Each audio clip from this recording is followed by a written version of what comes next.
Good afternoon. These next few videos are going to be all about taking apart and getting the transmission ready to be assembled into the car. Gonna have to break it up into several videos. It's just a ton of long videos and I don't really want to leave much of it out. So here we go.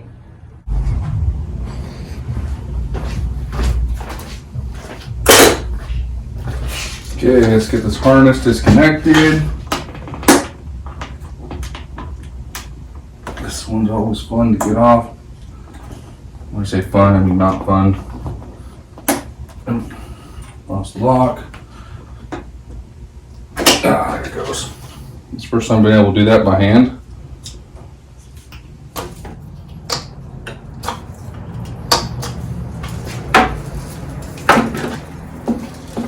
So now I got this temporary in here.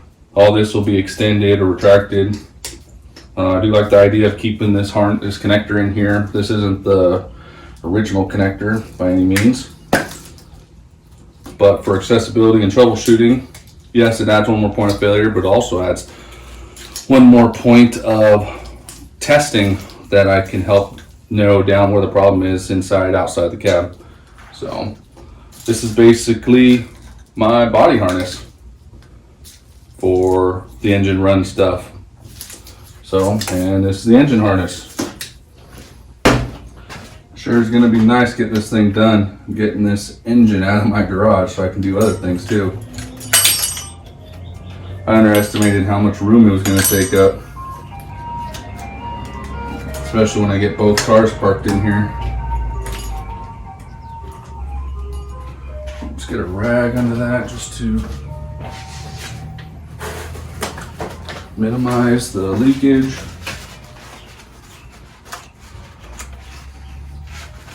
Or spread, I guess, is more what I'm minimizing.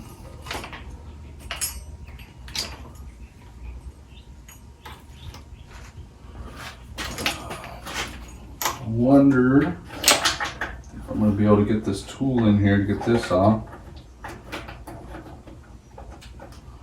I haven't actually tried to remove it from this part yet. Got half kind of in.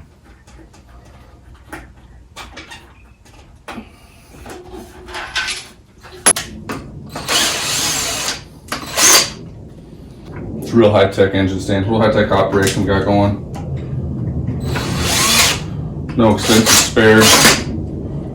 Of course, no expense was spent either.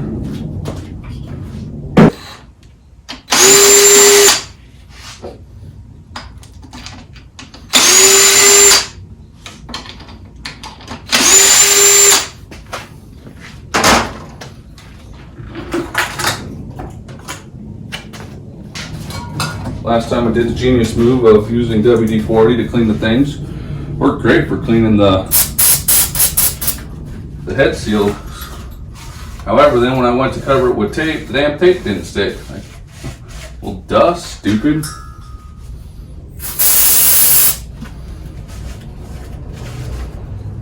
Just go on here again.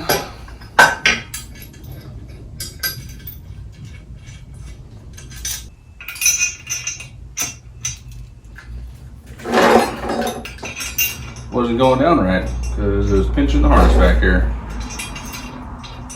think I saw that before. I smashed that harness and then had to fix that.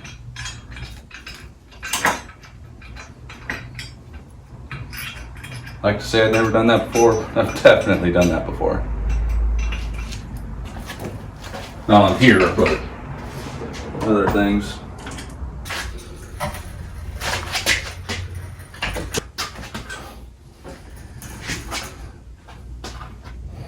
Yeah. Right before we lift this, let me show you what I had going on here. Because I don't think I showed anybody, or I don't think I got a good video of it. At least not a finalized one.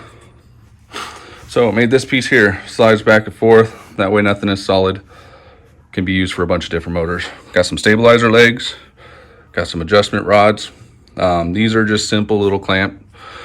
I can switch to turn these out, make new ones of these for, whichever engine I'm working on. Mounts right up.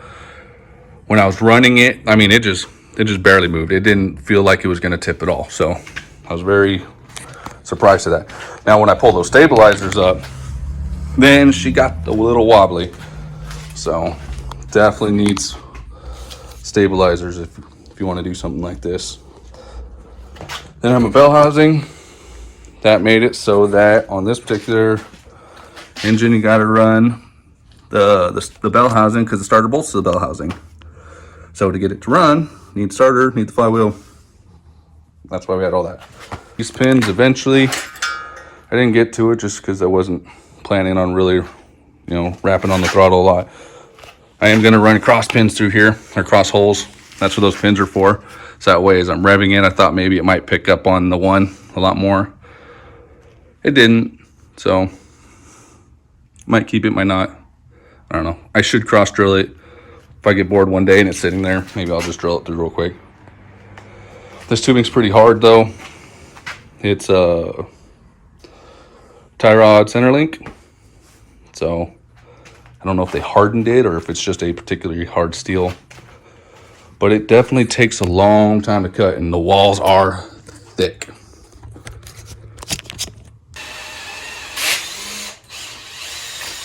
Let's bring this over there. Don't look too hard at my safety, or lack of.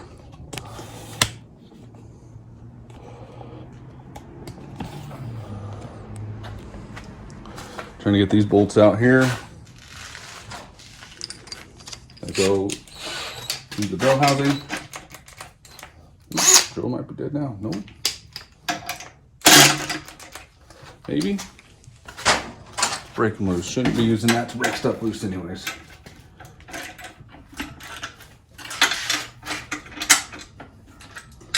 Because for one, it's cheap. And for two, well, two's the same reason as one. Yeah, that was.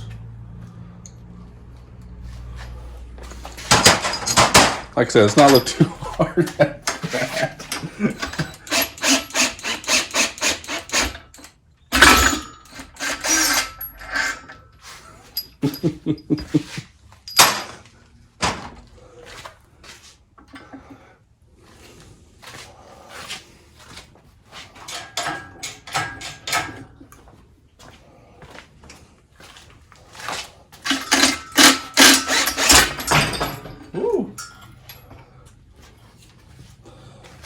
Guess with that flywheel on there, I do need it tilted back.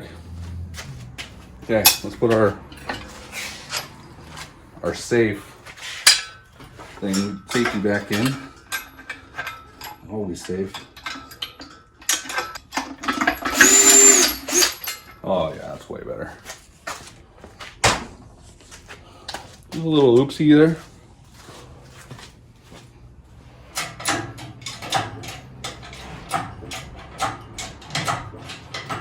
Of course, once I take that bell housing off like I'm about to do, then it's going to want to swing all funny again.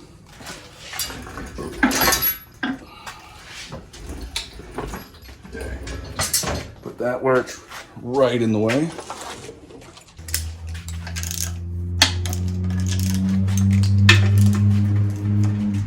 That one was tight. Not.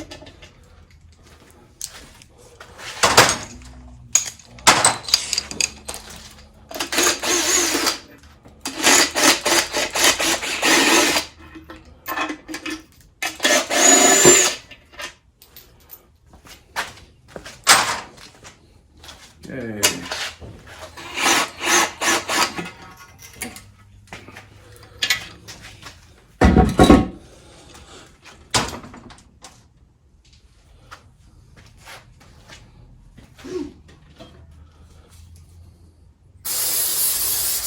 Careful when you're putting the anti-seize on the ARP bolts. It gets everywhere quick. I did not run that long. So, maybe in the future install it. Then, a little test fire. A little brap, as the dirt bikers would say. Maybe it's brap, not brat. I don't know. I don't dirt bike, so I don't know. That's filled with a healthy amount of poo-poo. Perfect.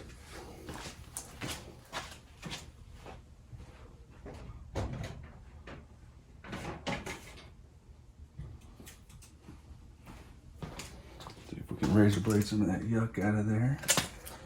Oh yeah.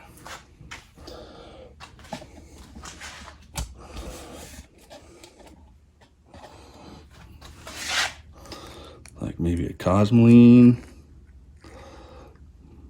kind of stuff.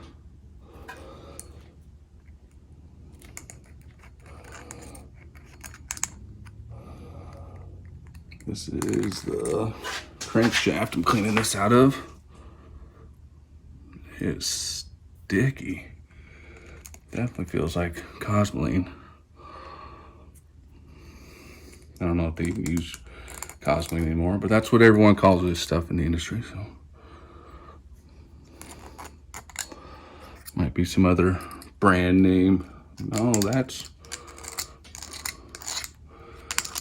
no rust scooper. I don't know. Maybe some guy named Phil made a new stuff and called it Philstein. Philmoline.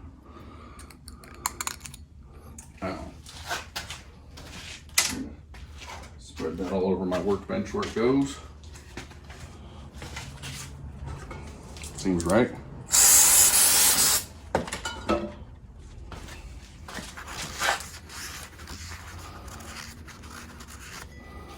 Oh yeah, that got only like 70% out of there.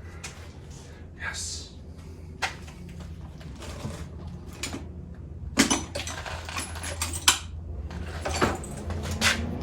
No, don't use the screwdriver. Screwdriver's not a scraper. Don't do it. Oh, I did it, because I had to. But I don't have a better scraper for this situation.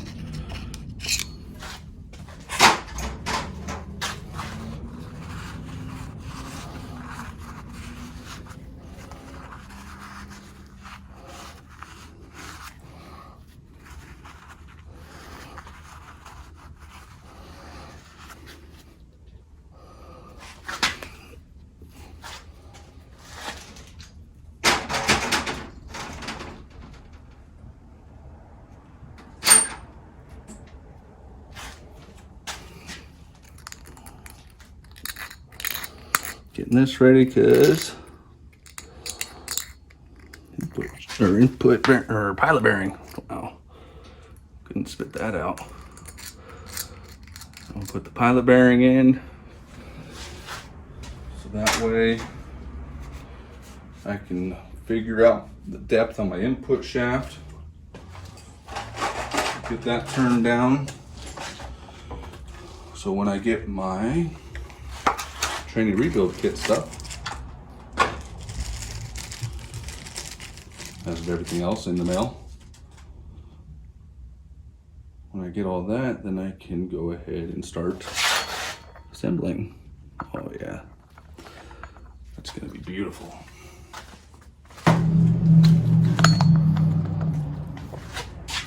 Okay, it's probably gonna be kind of loud for the speakers. Let's set that back a notch.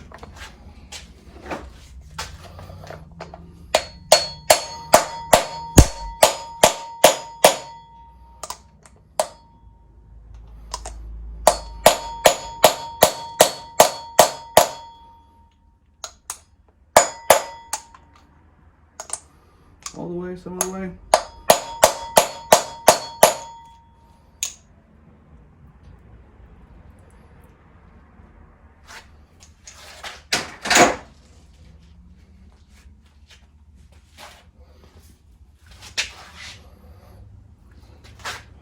It's pretty close all the way anyway, so let's just finish it off. There we go. We're going with all the way. When it fails, we'll be like, well, that's because you went all the way. Don't go all the way. Not supposed to go all the way. Oh, well, now I know.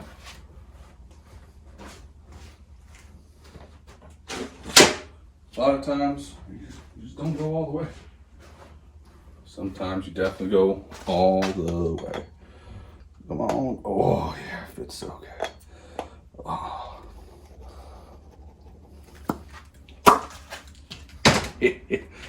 Oh boy. Okay. Bell housing. Ooh. Yep. One.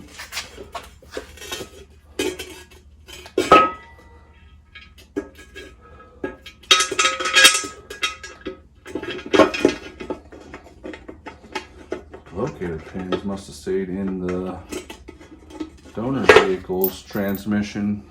They're not in there right now.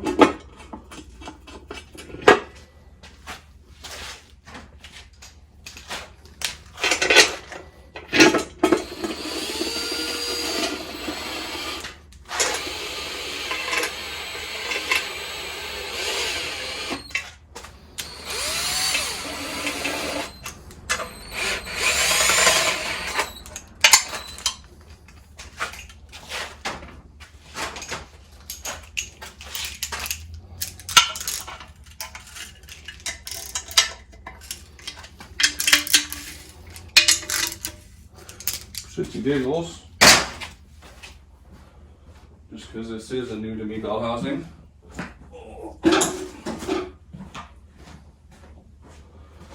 Make sure this starter still makes up without issues.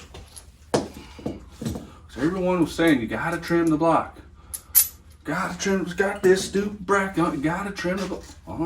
On that other bell housing, I did not have to trim the block. So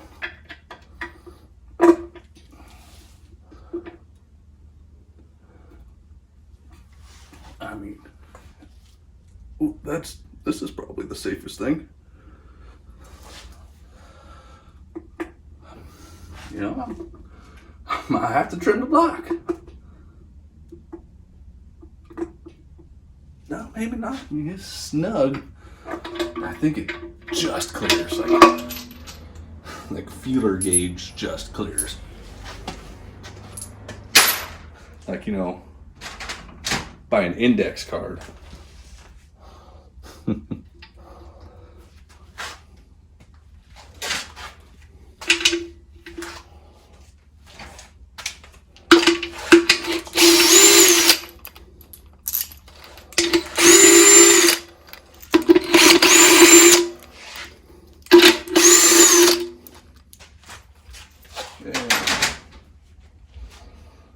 Next step to my shenanigans, which is probably a terrible idea. Well, I'm gonna do it anyways.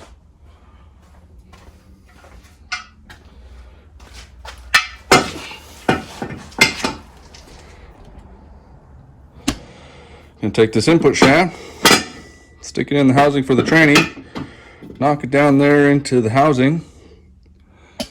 Then we're going to, without all the extra weight of all the transmission and all that nonsense, we're going to bolt it up to here loosely and measure distance.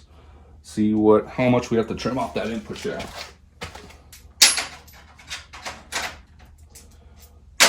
Then my tranny bolts should help this out a little bit. Maybe. I don't know what I'm doing. I'm just trying to mimic the peoples on the YouTubes as much as I can. Trying to make as few mistakes as I can. And hoping not to blow up my junk.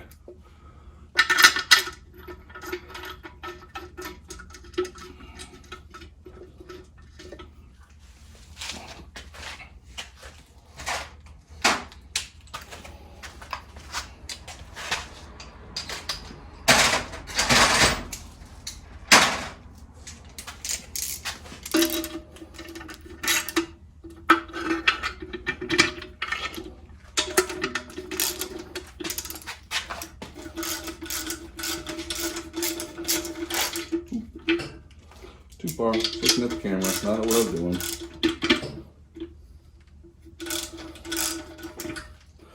Oh yeah, this just feels just professional.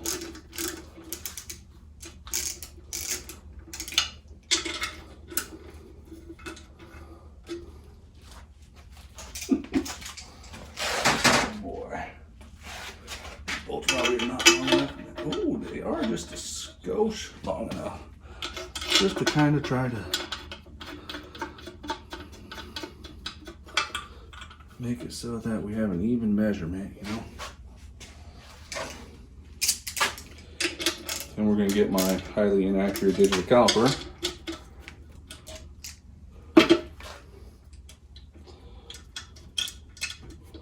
Solid $17 on the internet. Yes. Nothing but the best. Hopefully my micrometer can take up the slack, the slop.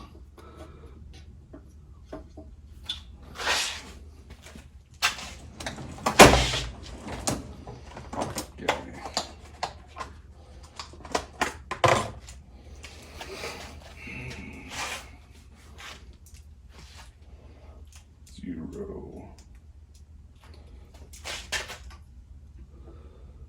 0.5 35 0.5 45. Perfect. It's not even that close.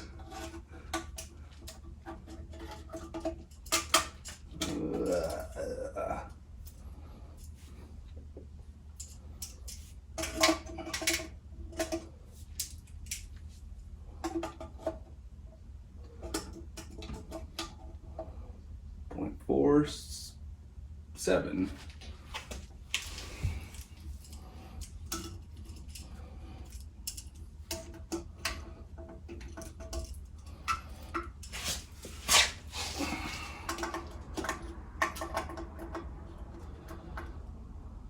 .47.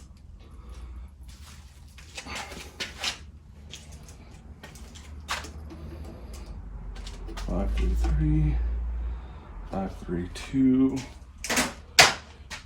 So let's go out, quarter turn, go in, quarter turn, quarter turn.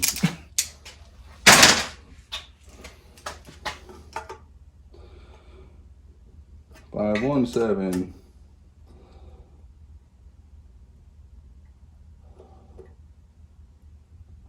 5245. 5185.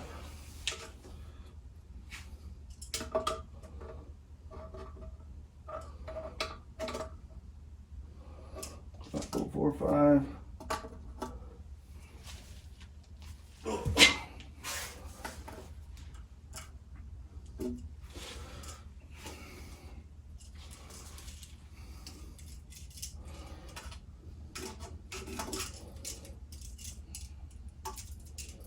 Wow.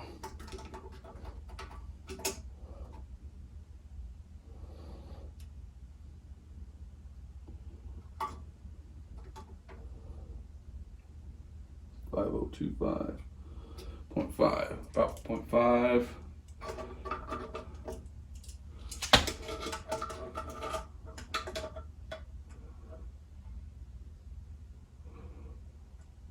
About 0.5. 0.51, 0.52,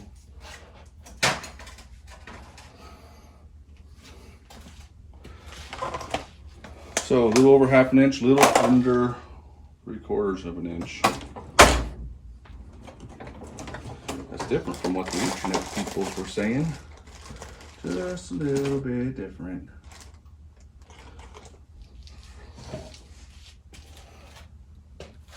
So how much play do I want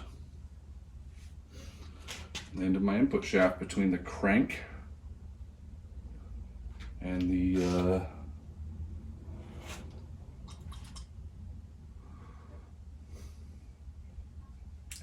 input shaft?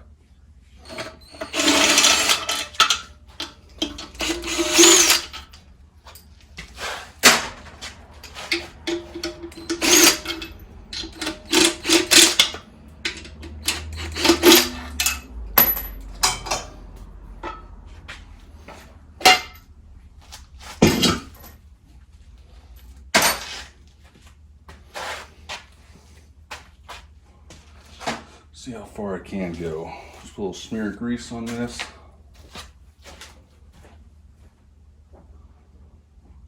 I can remember where my grease is.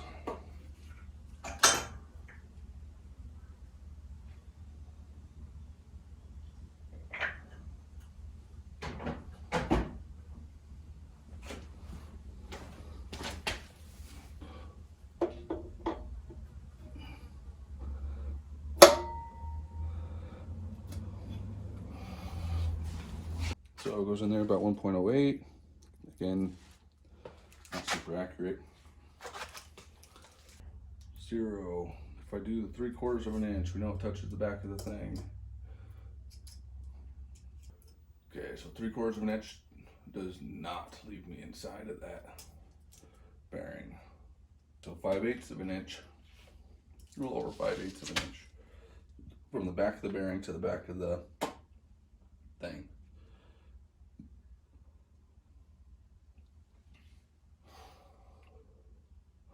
So if I cut it at 5/8, should be more than enough, I would think.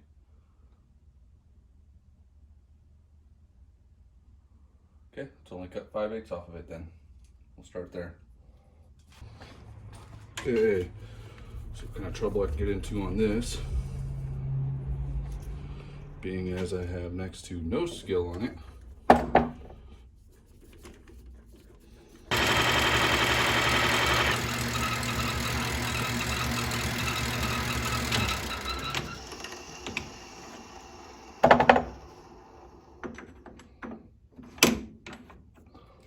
Probably not supposed to, but we're gonna cut off with this one. I'm sure there'll be some reason why I can't. Starting off with, doesn't stick out far enough.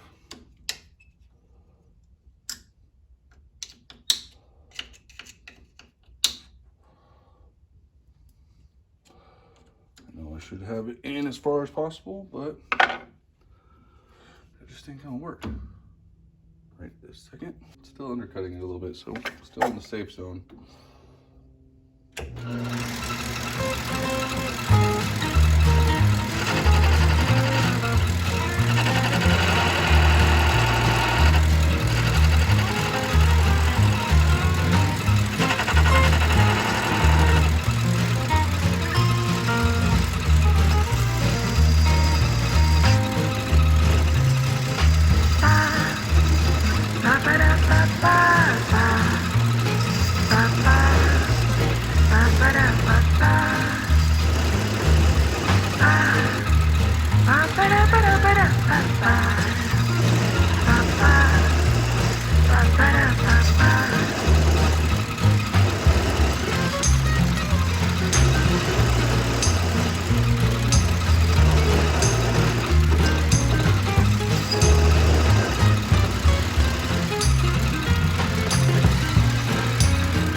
Ooh, that took a minute.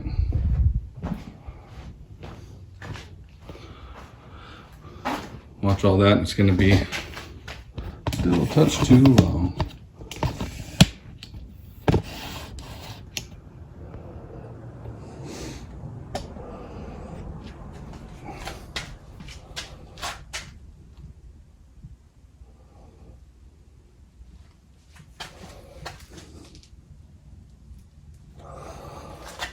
Okay, there's the body. Oh, housing, whatever you want to call it.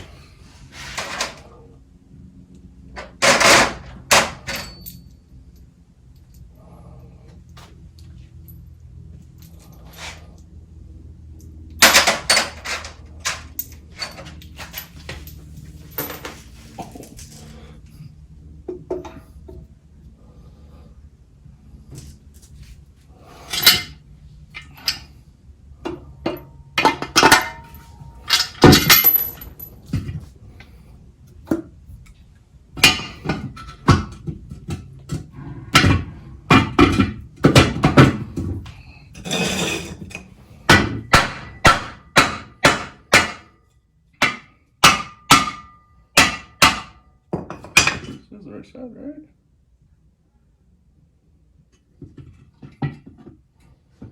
Yeah.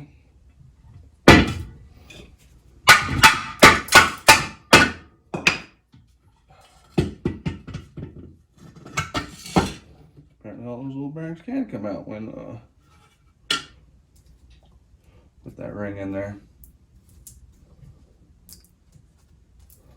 There's a bunch of little needle bearings or needle roller bearings. Are they needles if they're not really small, but they're still individual, like needle bearings? Came out of the end of the input shaft. There's a little retainer ring in there, so I thought they would stay in, but apparently not when you hit them with a block of wood. It must not be a factory option.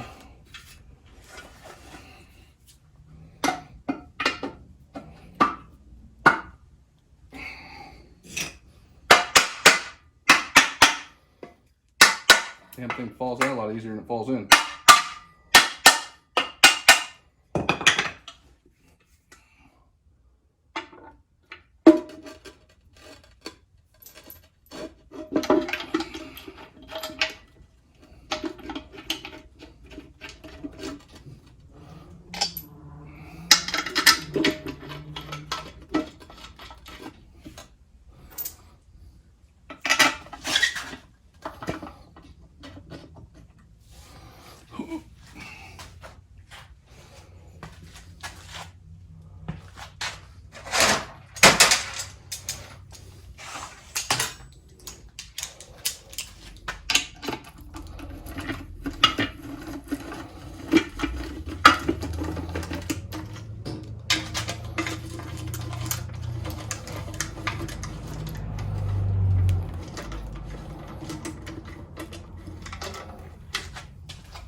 Forgot something.